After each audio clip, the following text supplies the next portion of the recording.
Folks, how's everybody doing? It's Timmy with Rudy's Emporium. Today we're going back to talk about the thing that made me famous before Rudy became a shill with all this 2020 new companies. And, I'm trying to sling the new Rudy card game called Rudy Zoo and, Flesh and Rudy. No, wait, hold on. Rudy Flesh the Zoo. I'm kidding. Anyway, so today we're going back to an actual conversation regarding reserve list and old sealed product. We haven't talked about it very much. Again, it's a kind of a broken record. We've talked about these things so much over the years, but I just want to look at the market with you all and kind of discuss it. And I find us in a very special, weird point in time right now. And let me elaborate. So in the last 18 months, obviously everything, rocket emojis to the moon, dog money, blah, blah, blah. Now, since all that happened, I've been watching the sealed product of old stuff now for the last 3 to 6 months. And it's like you see the sealed boxes from, the garbage silver era from 2000 to 2006, and you watch, especially a lot of the Scourge, Nemesis, Onslaught's the good one. You watch the era of those boxes and they skyrocketed. And ever since then, it's like they're just drifting back down. It's like watching a slow, I don't know how to say it. It's like watching paint dry. It's like a slow death. It's like a slow, the box prices skyrocketed to $1,000 a box. And ever since then, it's $980, $970, $950, $940, $899 on sale, $880, $870. And you're seeing this slow drip, this slow retracement of pricing. And I've never seen that before in old Magic. And I find that really, really weird because it's there's no buyers stepping up to buy at these really high prices. Ever since the prices skyrocketed on a lot of old sealed boxes, that's all we're talking about right now, the market completely ran out of steam. There's nobody out there that's stepping up to buy boxes of Scourge for $1,200 a box or $1,300 at the peak. And then it went back to $1,000, then $900. Now I guess maybe $800? Whatever the eBay sold or these stores or even the TCG player or kickbacks and all these promos and Black Friday, Cyber this and Small Business that and Stepsister Sunday or whatever the stuff is. Wait, that's not, Stepsister Sunday is not, Washington Machine Monday is not I thought that was part of the holidays. So, where are the bids? Where are the people stepping up that believes Scourge should be, I'm picking on Scourge, I apologize, Scourge. Where are the bids that think these boxes should go to 2,000? I look at these things, the Legions, the Nemesis, the Scourge, Onslaught's kind of a good one. I can't remember the others. There's 6 or 7 of them. What are the other ones I'm missing? It's going to bug me now. I just want to pause the video and go look it up. And it's I've been watching these things as an interesting barometer. It's the same thing with Morning Tide or Lorwyn or Planar Chaos, Zendikar World Wake, and Rise of the Eldrazi's. I'm kind of sitting here going, is it literally the market rejecting these really high prices? Did the market finally just say these aren't worth that much? Where's the activity? No one seems to talk about them anymore. It seems what's next for this stuff? And I feel we're in this purgatory moment where everybody's sitting back like this, just going, all right, come on, Wizards. Bring on the serial cards. I know you're doing serialized cards. Come on. Serialized booster box, serialized stuff. Everybody's waiting for this next big transition. And yet everybody over here with the really old stuff, nothing. Now let's transition a little. My favorite, old underpriced set, Weatherlight. The Rudy infamous thing, and I've been rambling for 6 years. Everybody should buy Weatherlight boxes because they're $400, $500, $600, $700. And I was like, Weatherlight's so underpriced, And then Weatherlight skyrocketed to $4 or $5 grand at the peak, not probably $4, and then it started retracing back down. And now, that's a good example. Weatherlight, Exodus, Tempest, Stronghold's kind of special. Stronghold's a monster. Fucking Mox Diamond and Sliver Queen, dude. Those two, they combine their powers and T-Rex pops out and just claws you, man. And it's just, are these, did we really hit a peak?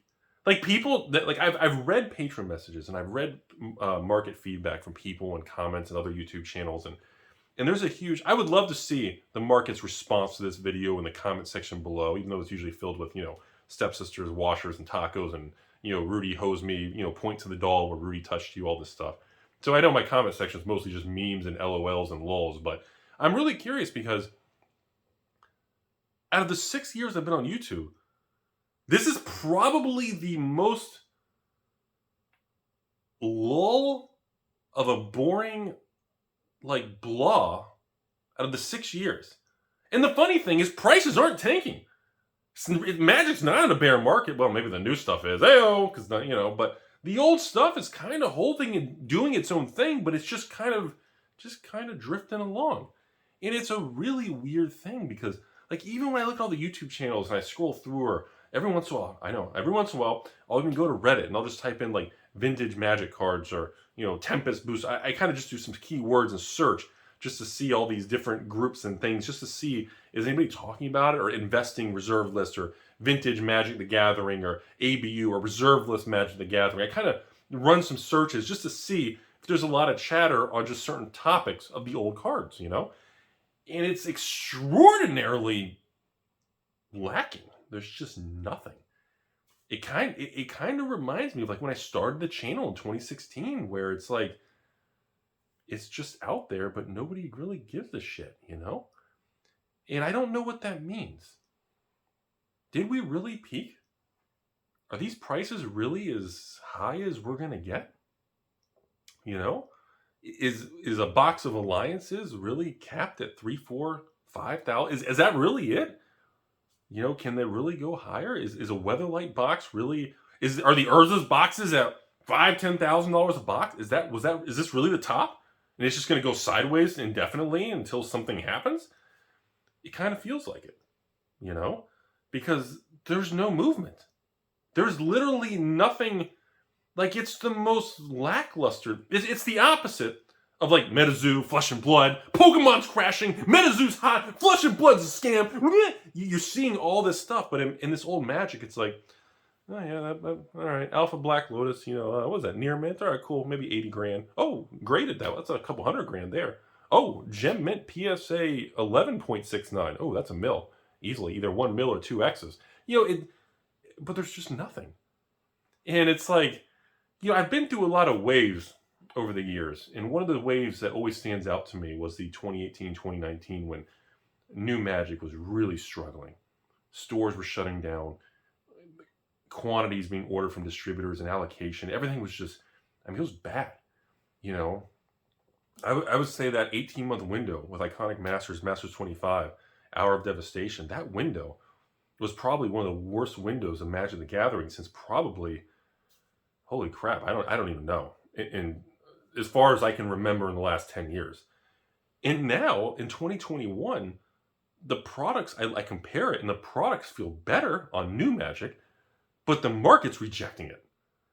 And you got to step back and ask yourself, why is the market rejecting and not excited about these millions of flashy variants?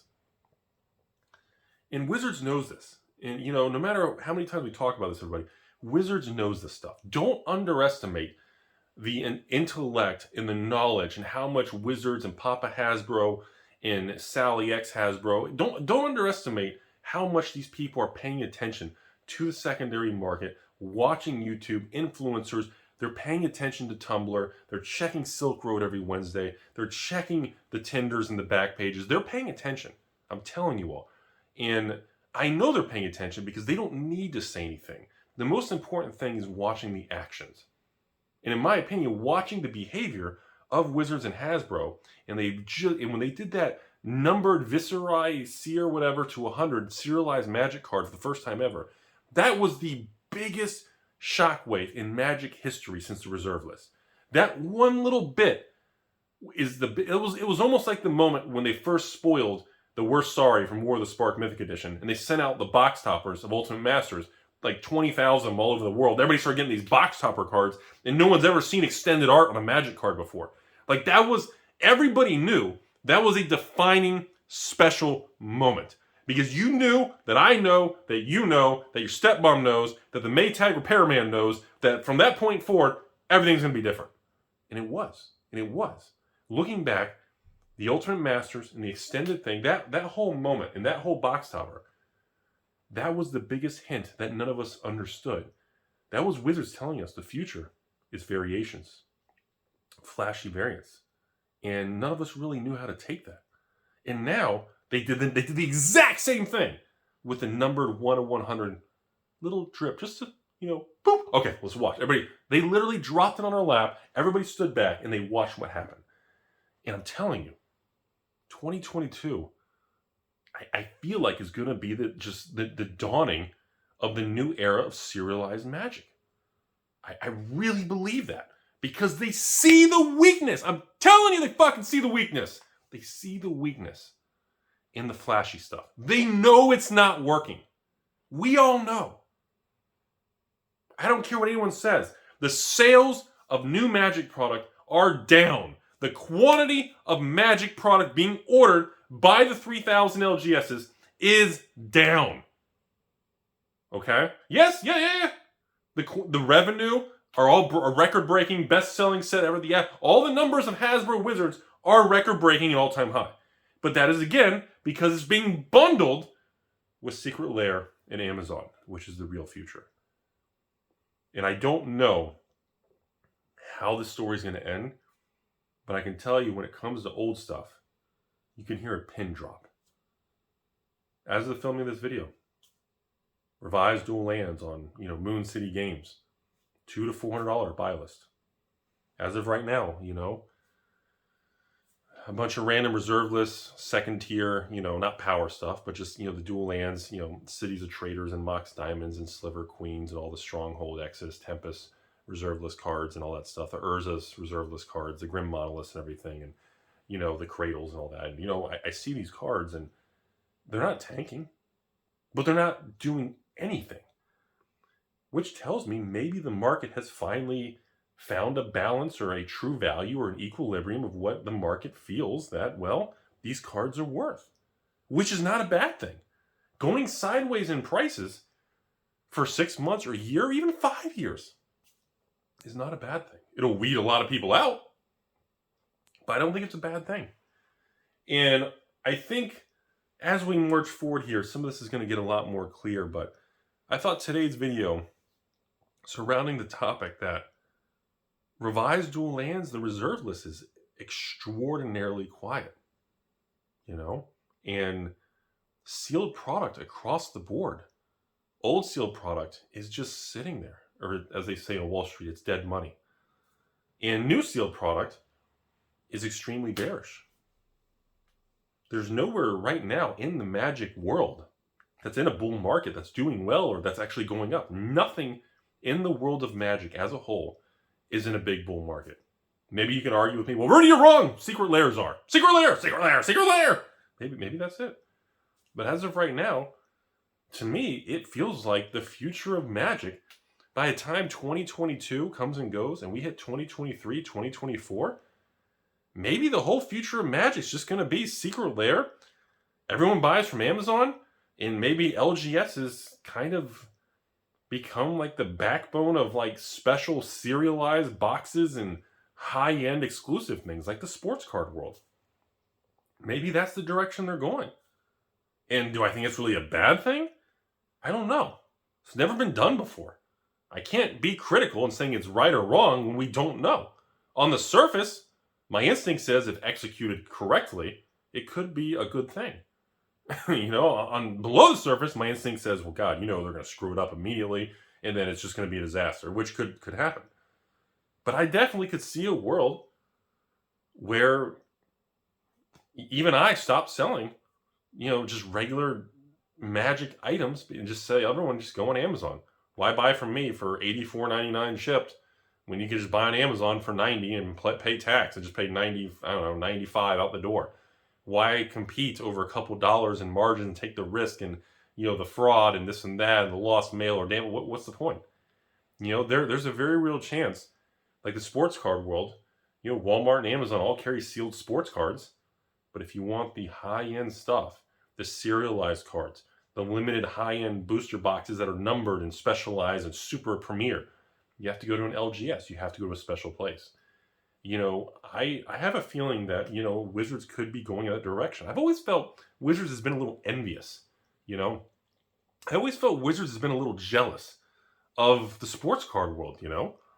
And I feel like they've always said, well, we don't need to do that as long as things are good. But, you know, ever since they got that first hit, that first taste of the secret lair, $1 million hits like that, or ever since they got that first taste of Amazon, and Wizards just prints a new, I don't know, 3,000 boxes of the new Innistrad set, draft boxes or set boxes, and they put 15, 18 pallets on a big semi-truck.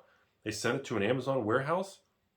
There you go. They just moved 10,000 boxes. It's fulfillment by Amazon. They're done. You know? And I guarantee you Amazon has a special contract with a big company like that with reduced fees and special setups. I'm sure they do. So they don't even have to pay the same 8, 10, 12, 15, 18% that, you know, FBA, you know, fulfillment by Amazon charges that small people like us. And I wonder if that's really the grand scheme, because there is something in place. And we are in purgatory right now, everybody. I'm telling you, I said it about a month ago. I said it about 3 months ago. We are in a transitionary period. You know, it's like my hair. My hair is transitioning to Rudy, giant, crazy. Maybe I could do like a fro. That'd be pretty cool, like a giant Rudy hair thing. And it gets kind of hot in summer, though. That'd look really neat, though. But, you know, I think we are in the process of transitioning to a different, you know, ecosystem of the product line. I really do. I really do. And we don't know where it's going to lead, but we all agree that we're all on the train. We're going somewhere. But we don't know what, we don't know. And I'm telling you, Wizards they're making the shift now. And I do think serialized cards and these new specialized things, there's rumors of, you know, not only is it going to be serialized cards, there's rumors they're going to make, you know, high-end booster boxes that are 1 of 5,000. They're going to number the booster boxes. There's a lot of rumors like that.